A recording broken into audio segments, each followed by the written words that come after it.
Welcome to Catalyst for Healing. I'm Maria Lloyd, licensed marriage and family therapist, and I am here today with my former co-host from season one, Justin Yanuck, medical doctor and founder of Renew Ketamine Clinics, which is continuing to expand. You can share a little bit more about that, but I'm so happy to have you back today. And he is here to talk about what it's been like becoming a father and adjusting to fatherhood and how it's changed him, and then also any updates in the psychedelic space and anything that we want to kind of address now that it's been a few months since you've been on. So Yeah, go ahead and introduce yourself a little bit more. And some people might not have seen season one. So tell us a little bit about who yeah, you are, sure. what you do, and your work in the ketamine space. Sounds good. Yeah, my life has changed drastically in the last couple months. But to start off with, yeah, I'm a ER doctor by training. I did a pain medicine fellowship after my emergency medicine training. I was working in a pain practice for a couple years, and one thing led to another, and I started to get a bit disaffected with this subset of patients that just didn't seem to get better with a lot of the traditional modalities we had. Yeah, I utilized this medicine ketamine for one of my patients with fibromyalgia, and that kind of just changed the whole trajectory of my career. As you know, obviously, I started this ketamine clinic in 2022, and since then, it's just been this passion project of trying to like optimize every aspect of the experience. And yeah, I think everything's been churning along and the space is growing. And then all of a sudden, 4 months ago, I just had this like whole new responsibility with a little baby, and it's completely changed everything. Yeah. I'm actually, I know you were just telling me about that. You had a really rough night's sleep. So you can decide until what point people receive the stuff for free. I will show you an example of point people receive the stuff for free. I will show you an example real quick. It's the bit. But yeah, just to check. just like unconscious basically to like adult sleep patterns where they go through these cycles of like light and deep REM sleep, and like every 90 minutes we as adults kind of get light, and typically that's when we'll kind of like move or kind of like readjust, but we stay asleep. We don't really remember that. But Yeah. babies at 90 minutes they get light, and oftentimes they're so light they'll just wake up because it's like they feel something and something's different, and when she wakes up she wants us to soothe her, and so that's what I we love do. that you understand that from a medical perspective. Most people are just like, damn it, I've got another bad night's sleep. And so you're kind of Yeah, well, normalizing what's happening.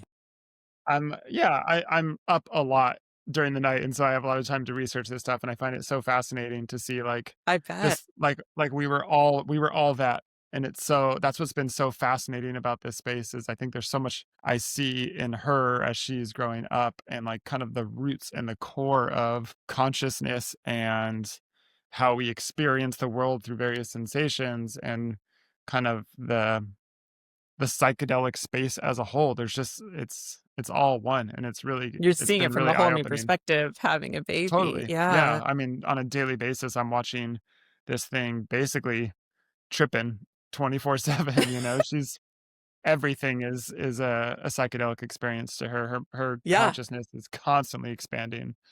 Right. The littlest thing, I can like dangle a leaf over her and it blows her mind, you know? Right. Right. It's so cool. Everything's a new experience. That's so Totally. amazing. Yeah. So Yeah. how has having a baby changed you? I mean, so glad you're at 4 months. For me, that was like a big turning point with my boys where it was like there's so much more interaction happening. So as a parent, it gets more and more exciting, even though those first 3 months are so critical, but you really Yeah. start seeing that personalities come out. Totally. But Yeah, I how has know. this changed you? I mean, in terms of Mm, as a human being, just what's it been like it's a whole new identity, right? That you're shifting into definitely. as a dad. Yeah, definitely. Yeah, I think, and I've definitely talked to you about this, and maybe I've said it publicly, but I think one of my core personality traits is I'm a people pleaser, and I really don't like when people are upset at me or don't like me. And I think everyone feels that way to an extent, but it definitely affects certain There's a people lot of us more. out there. Yeah. And it like I'm one of those really too. like I really don't like people to not be happy with me. And I've always been something I've been cognizant of trying to work on. And during like the delivery process that like we were in the postpartum unit and something kind of was going on in the postpartum unit where typically I would try and like be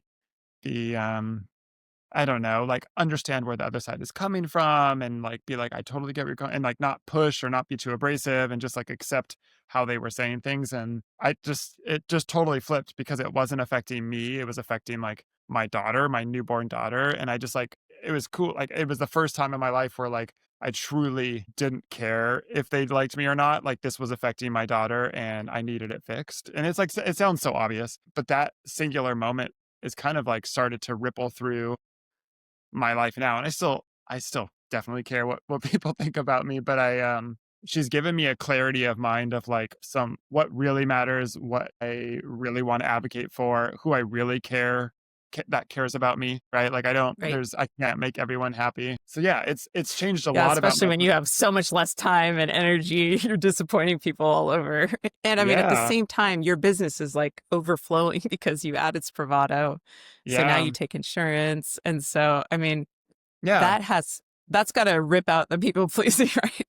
Right? yeah, Because you're yeah. trying to manage so many things that you're doing the best you can. But Definitely, and I think there's been growing pains with the business kind of administratively, not, not necessarily, like, clinic facing, but I think what I've had to be I'm trying to get to the point where I'm, like, delegating more and more of kind of the behind the scenes tasks, and that's hard when this is, like, you want to control every part of it because 'cause you've done every part of it and it's worked, and yeah, I think I'm just, like, more at peace with the fact that not everything's gonna go right, and, like, we're gonna have there's gonna be issues on kind of with paperwork or with scheduling or with ordering supplies or what have you, and I'm just like it doesn't bother me as much, and I think that's at mhm, the end of the day, that's like having a kid is just like, I just don't maybe I'm too tired, but I just don't care about you don't all have the this little bandwidth. stuff anymore. I don't.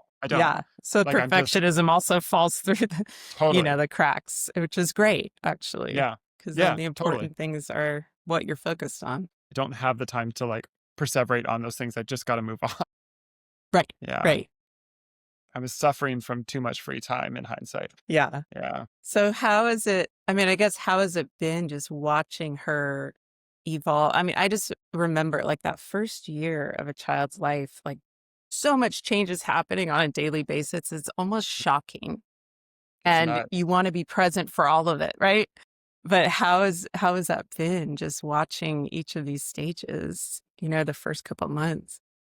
Yeah, it's so wild. Yeah. I mean, I think the first 2 months, I was maybe deluding myself to thinking that she was responding to us, acknowledging us, but it's pretty much like she was not she was offline. Since then, she started to become like, every day is something more, and now we're getting smiles, and now she's recognizing us from across the room, and now she's giggling, and it just, like it obviously melts me.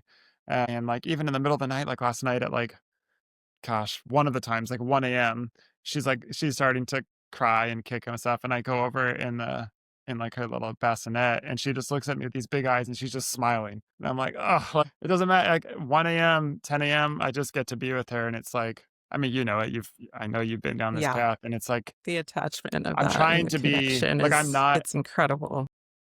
I'm trying to be present because I'm excited about talking to her and seeing what she becomes and all this stuff, but I'm also like, this moment is so fleeting.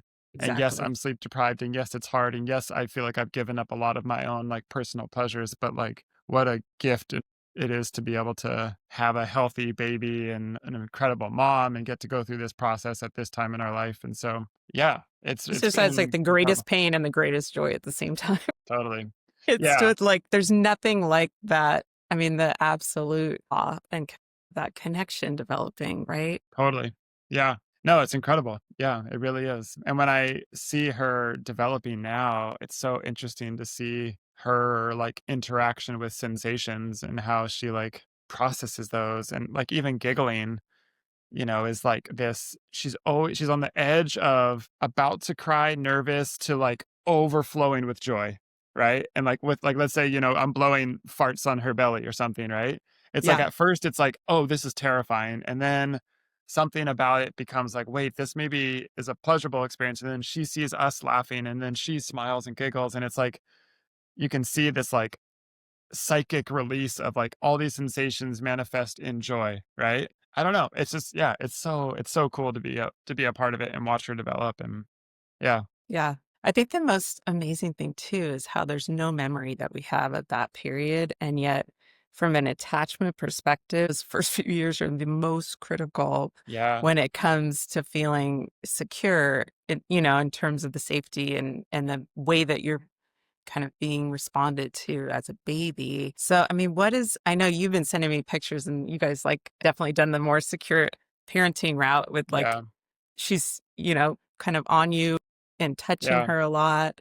And I mean, I've just loved seeing all those pictures. And, I mean, how would you describe that in terms of how you're navigating? Like, how do I respond in a way that's going to create that sense of safety, the secure Yeah. attachment? Obviously, there's so many opinions on this, and we hear from different parents how like they did it with their kid. And I think my wife and I just were like, we're just gonna do what feels natural. And like for us, Yeah. when like our baby is crying, it feels very natural for me to want to go pick her up and soothe her.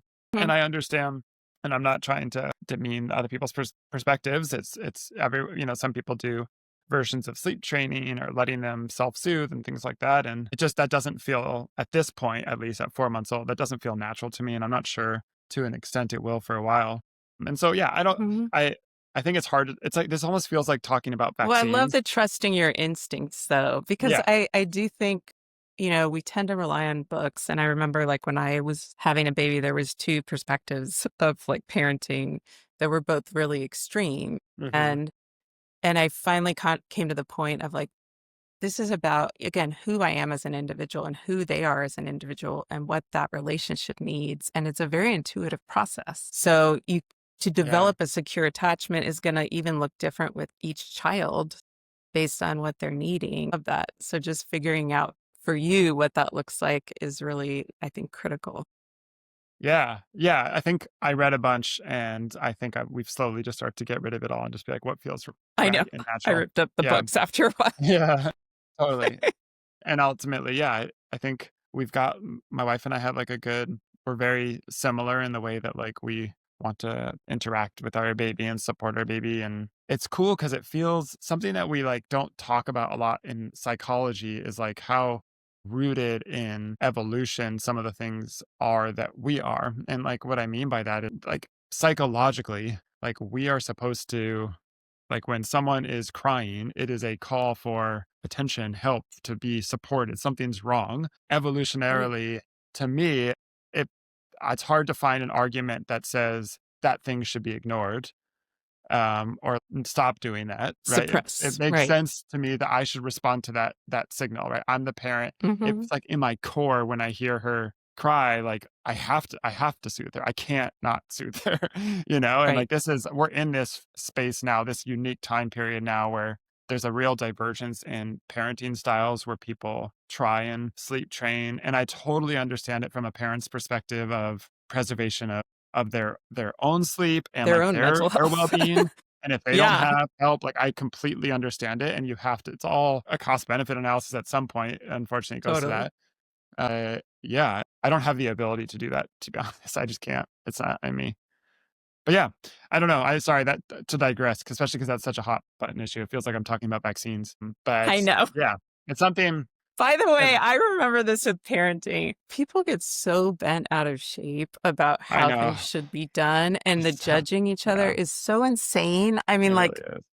everything from like whether you're breastfeeding or not, and then I mean, you don't know what anyone's Totally. situation is, and you should never judge anyone and always have compassion for the fact that Mm, most people are doing the best they can, mhm, trying to figure it out the best they can. totally. And I just wish parents were kinder to each other because it's like, I know. you're all kind of, I mean, it's like the hardest job in the world, and you're expected to figure it out pretty much on your own. Yeah.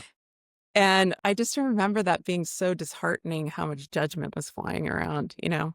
Yeah, totally. Yeah, I'm like you're spot on. And I think it's interesting now that I am a parent. I for sure was guilty of like, talking about other people's parenting styles before had a kid. Like, oh, like I'm not sure I would do it that way, whatever. Now that I am one, I'm like, God, like who knows what they're going through. I don't judge anyone when it Yeah, comes to parenting man, because it's it's a hard. just surviving is is enough. Yeah. So yeah, I'm it's just like this is like a really incredible period of my life, both professionally and personally. And I feel like the intersection of the two has really opened my mind to like, yeah, like like the really the core and the simplicity of life and what I want to do with the rest of my life. And like that is spend as much time with my family as possible and Yeah. also work in a space and a place that I like deeply care about. And if I ever feel like I'm getting away from either of those values, and I feel like I'm doing something wrong.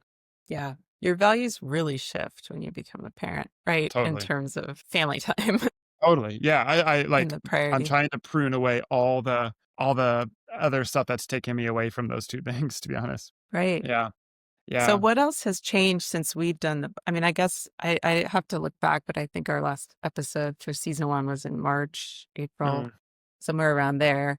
yeah. Have you noticed or have you been learning more as you're getting more patience with the Mhm. Spravato, or is there things shifting in the field that we want to let people know about? Yeah.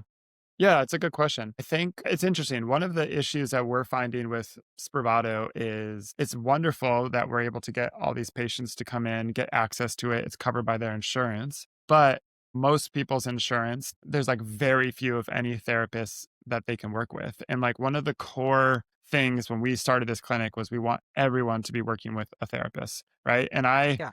I know we've talked about this. I completely get it from a therapist perspective. We didn't take insurance for a very long time because the reimbursements for IV were Right. non-existent, but Spravato, thankfully, they're okay. And so, yeah, I would say we've gone from everyone has to work with a therapist to enter our door to like having to be more flexible with that because literally like Yeah. even us trying to facilitate it, it can be like months before people could get in with a therapist that their insurance will take, let alone them having any experience or any training with kind of ketamine assisted psychotherapy. And so I'm trying to the best of my ability, reach out and talk to each one of these therapists to kind of at least give them some sense of what it is that we do, see how they might be able to help them. Right. So this is still the problem because the therapist Just might not be trained or understand right. And how I'm to not going to integrate train them. this. Right. Yeah. Totally. And yet, I think as long as they have some openness to learning about it, I know you guys send people to Psychology Today is one of the Yeah. best resources. ZocDoc is actually also great in that they will show times on there through your insurance people, and you could book right away with someone. And so I'll put some resources in there Yeah. in Please. terms of finding insurance. But again, what we've talked about before is they don't have to be trained in ketamine.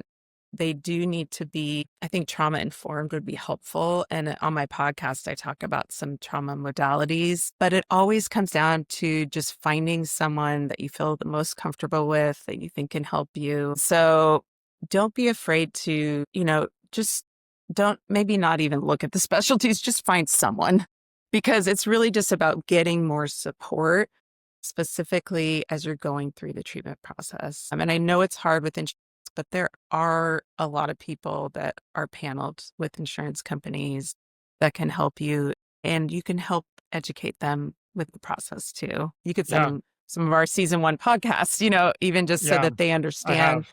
what they're experiencing. And so I think, but I could see how working with Spravato, that's getting much more challenging too. Yeah. I think, yeah. So those are good points you raised. And definitely, yeah, ZocDoc is not something I'm that familiar with. So I should look into that for sure. But that's been a growing pain for us. Like it used to be Yeah. pretty seamless as Well, you you guys used remember to from the very facilitate beginning. the therapist, and that Yeah. took a lot Yeah. of time and energy. So I could see how Yeah. that it's not possible Uh, anymore. and then, yeah, Spravato, I mean, the space is just different now. Like there's so much out there for people. And the people are more informed, which is amazing. But sometimes I feel like the information they are getting is like opinions rather than evidence based. And so Yes. I'm a lot of my time during consults now is educating people just based off of like the evidence I have. At the end of the day, like if people do, there's like lots of routes of administration. I mean, I think you and we've talked about in prior episodes of that. And Yeah. I think as long as people are informed about what routes make sense for them and what the pluses and minuses are, then like they should be able to make the decision that works best for them.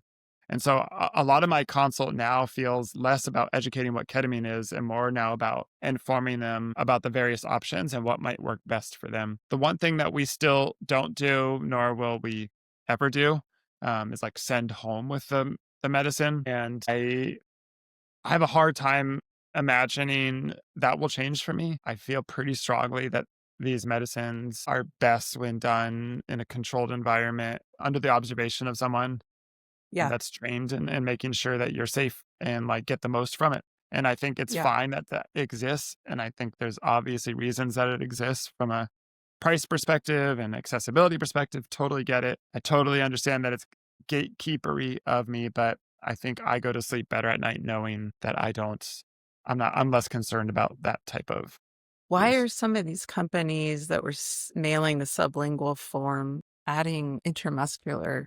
Hmm. Like that was really Yeah. shocking to me. It's not intramuscular, it's subcutaneous. Yeah. It is. Okay. Yeah. Yeah. Yeah. I mean, how do you Yeah. I feel mean, about that? I think you probably know how I feel about that.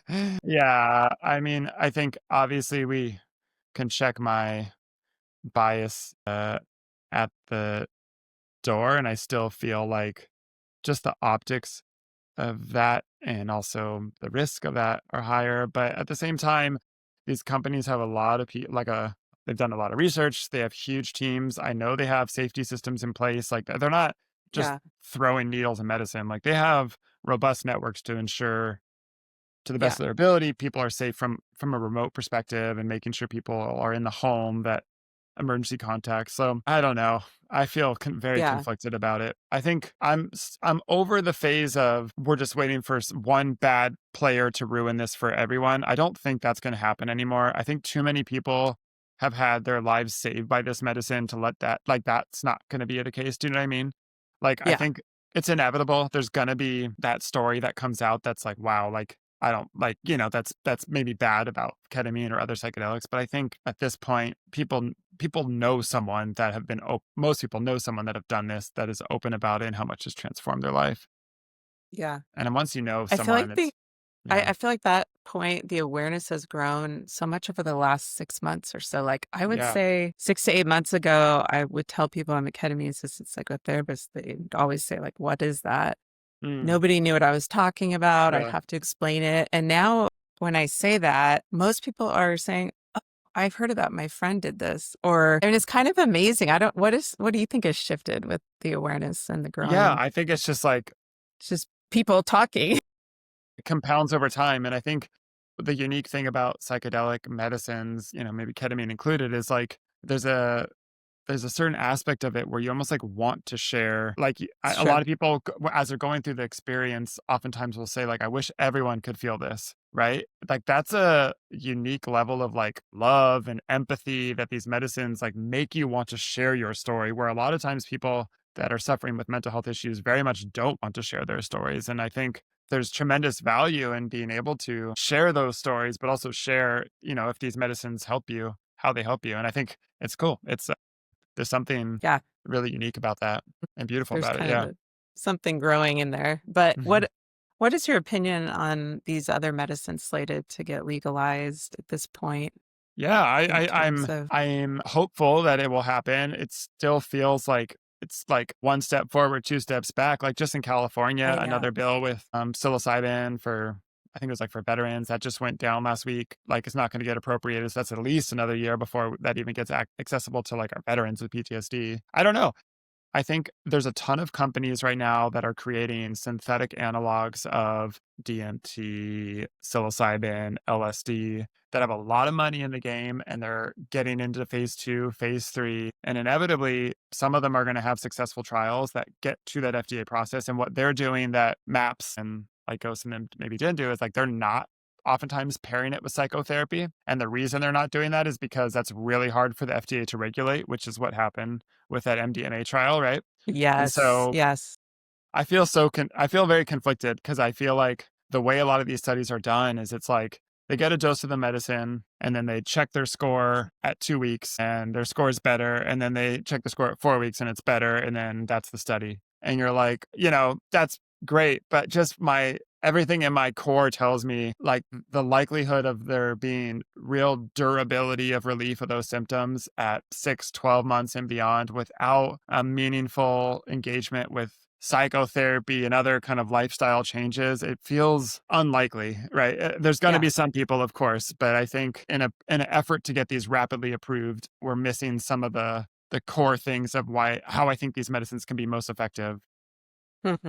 It's hard to regulate that, and I don't know. Maybe we just need to get it into market, and then people will naturally gravitate towards places that kind of integrate that kind of holistic experience and get the most from it. I don't know. Yeah. I keep hearing more and more people ordering microdosing. I mean, is that legal at all? Or I is mean, that, no. are they, Yeah.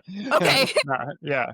I I didn't think mean, so. maybe But like, there's certain localities and states that, like, it is legal or decriminalized, but, like, where we are in California, for sure, it's not legal. but in terms of ordering through the mail, like I just keep hearing more and more people ordering through the mail. Yeah, And I was same. like, I wonder I know. where. Yeah. I didn't I think mean, so. yeah, so, yeah, I feel there's so much research to be done in this space, and I'm very excited Yeah, about where the space goes, but I'm excited, but at the same time, I also feel that, like, as we get away from kind of the core foundational things of best practices in the psychedelic space in an effort to really just get what's the easiest to get FDA approval. And I'm not saying that about any specific company. I get concerned about, like, the actual real world applicability and efficacy of these medicines. for sure.